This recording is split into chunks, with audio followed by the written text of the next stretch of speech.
хотелось сделать спектакль, где всем было бы хорошо.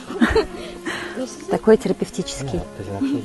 И мы стали вспоминать свое детство и счастливые дни своего детства, что нас делало счастливыми. И оказалось, что нас счастливыми делают очень-очень простые вещи, конкретные какие-то предметы иногда.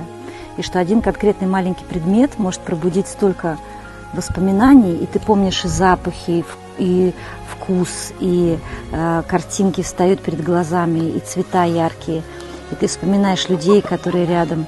И мне кажется, это такие бесценные моменты, которые дают силу вообще жить. Вот. И у меня с собой есть вот крючок для вязания. Я привезла его в Казань. Это крючок моей бабушки. Мою бабушку звали Галина Васильевна, и она меня, в общем, вырастила. Так получилось, что мои родители работали, у меня была младшая сестра, им очень трудно было как-то в Ленинграде всем этим заниматься. И я жила у бабушки с 3 лет, еще даже раньше, почти до начальной школы. И я бабушку свою очень любила всегда, и дедушку любила, конечно. Вот. И бабушка никогда не сидела вообще без дела, она все время чем-то занималась. Если она не готовила, то она убирала, если она не убирала, то она пахала в огороде.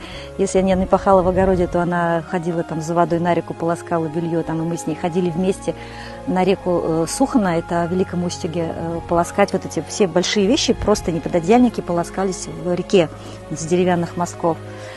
И вот такое у меня было детство. И моя бабушка умерла уже в почтенном довольно возрасте, ей было за 80. Мы были уже взрослые. И я была на постановке в это время, когда мне сообщили, что она умерла.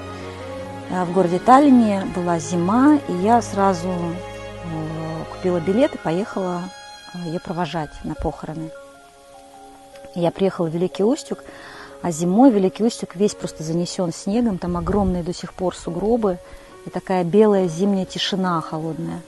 Бабушка жила уже не в старом деревянном доме, где вот я росла, а ей уже родители купили квартиру в маленьком современном доме, чтобы ей было полегче. И вот мы пришли в эту квартиру, и там лежал на диване недовязанный половичок. Вот этот крючок был так воткнут в этот половичок.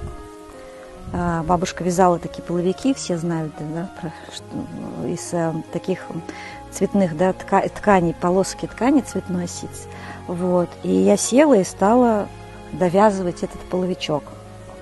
Потому что вязать меня тоже научила бабушка в раннем детстве, спицы, крючок. Я всегда вязала и вяжу до сих пор.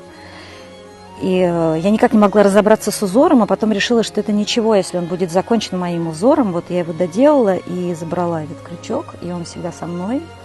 И, ну, как всегда со мной, вот я продолжаю вязать даже на репетиции, после репетиций, вот, бабушкиным крючком.